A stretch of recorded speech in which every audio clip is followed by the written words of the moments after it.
एक ऐसी थकान जो कभी जाती ही नहीं, और डॉक्टर्स भी ये समझ नहीं पा रहे हैं कि आखिर हो क्या रहा है। आज हम इसी रहस्यमयी थकान के पीछे की वजहों को समझेंगे, जो शायद हमारे घरों में ही कहीं छिपी हैं। तो क्या आपके साथ भी कभी ऐसा हुआ है कि आप लगातार थके हुए हैं, लेकिन सारी मेडिकल रिपोर्ट्स एकदम नॉर्मल आती हैं? ये सिचुएशन बहुत फ्रस्ट्रेटिंग हो सकती है। चलिए, आज इस समस्या की जड़ तक पहुंचते हैं। और ये कुछ आम लक्षण हैं, जैसे हमेशा थका थका सा महसूस करना, किसी चीज पर ठीक से ध्यान न लगा पाना, सिर में भारीपन रहना, या फिर आंखों और गले में हल्की जलन महसूस होना। भले ही टेस्ट्स में कुछ ना आए, ये लक्षण बिल्कुल असली हैं और इनके पीछे एक ठोस वजह हो सकती है। तो प्रॉब्लम शायद हमारे शरीर में है ही नहीं, बल्कि इसका सुराग हमारे घरों की दीवारों के अंदर छिपा हो सकता है। चलिए इस सुराग की गहराई से जांच करते हैं। देखिए, पुराने और नए घरों की बनावट में ना जमीन आसमान का फर्क आ गया है। एनर्जी बचाने के चक्कर में आजकल के घर एकदम सीलबंद होते हैं, एयर टाइट। इससे ताज़ी हवा का अंदर बाहर आना जाना बहुत ही कम हो गया है। तो यहीं पर तस्वीर में आते हैं बीओसी, यानी कि वॉलेटाइल ऑर्गेनिक कंपाउंड्स। ये आप समझ लीजिए ऐसी अदृश्य गैसें हैं जो हमारे घरों में इस्तेमाल होने वाली चीज़ों से लगातार निकलती रहती हैं।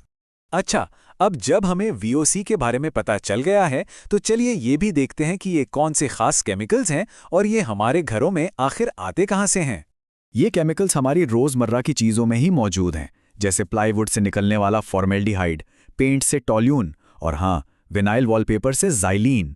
ये सब हमारे मॉडर्न घरों का ही हिस्सा हैं। तो हमने संदिग्धों की पहचान तो कर ली है, अब वक्त है ठोस सबूतों का। ऐसे सबूत जो इन केमिकल्स और हम जो महसूस कर रहे हैं उसके बीच एक सीधा कनेक्शन दिखाते हैं। एक बहुत बड़ी रिसर्च स्टडी ये कहती है, और ये बात बहुत ज़रूरी है, कि इन चीज़ों से प्रभावित होने के लिए आपका मेडिकली बीमार होना ज़रूरी नहीं है। ये केमिकल्स चुपके से धीरे धीरे हमारी सेहत और काम करने की शक्ति को कम कर देते हैं। और ये डेटा तो एकदम आंखें खोल देने वाला है। जैसे ही हवा में वीओसी का लेवल 200 माइक्रोग्राम प्रति क्यूबिक मीटर को पार करता है, लक्षणों की शिकायतें अचानक से बढ़ जाती हैं। ये एक टिपिंग पॉइंट जैसा है। एक और नंबर है जो बहुत ज़रूरी है, 0.3।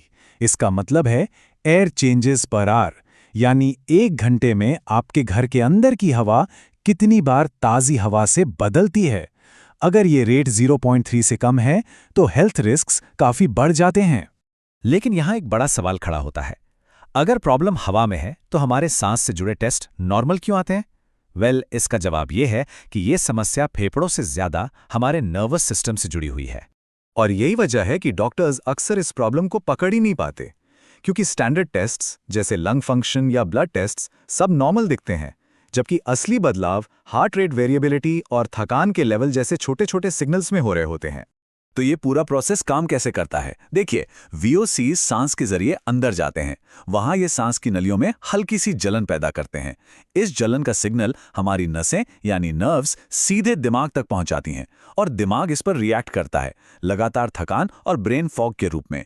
ये असल में एक respiratory derived neural fatigue problem है। तो अब जब हमने प्रॉब्लम को इतने अच्छे से समझ लिया है, तो चलिए इसके सॉल्यूशन और एक नई सोच की तरफ बढ़ते हैं। सबसे ज़रूरी बात जो समझनी है वो ये है कि ये थकान कोई साइकोलॉजिकल इशू नहीं है। ये एक एनवायरमेंटल हेल्थ प्रॉब्लम है, जिसके पीछे एक साफ साफ कॉजल चेन है। मतलब इसका एक कारण है और एक प्रभाव है। और इसका सल्यूशन सिर्फ दवाइयों में नहीं है, इसका समाधान आर्किटेक्चर में है, पब्लिक हेल्थ पॉलिसी में है, और हम जो बिल्डिंग मटीरियल्स चुनते हैं उस साइंस में है।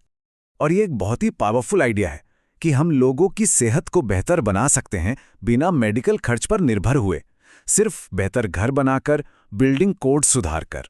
तो हम प्रैक्टिकली कर क्या सकते हैं? सबसे पहले अपने घर की हवा की क्वालिटी चेक कराएं। ये सुनिश्चित करें कि वेंटिलेशन अच्छा हो, और नया सामान खरीदते वक्त ऐसे प्रोडक्ट्स चुनें जिनमें वीओसी कम हो। सही मायनों में अब वक्त आ गया है कि हम हेल्दी होम की परिभाषा को ही बदल दें। तो आखिर में ये एक सवाल है जो हमें सोचने पर मजबूर करता है। क्या सेहत का भविष्य किसी गोली में नहीं, बल्कि हमारे घरों के ब्लूप्रिंट में छिपा है? ये एक ऐसा सवाल है जो शायद हमारा पूरा नजरिया बदल दे।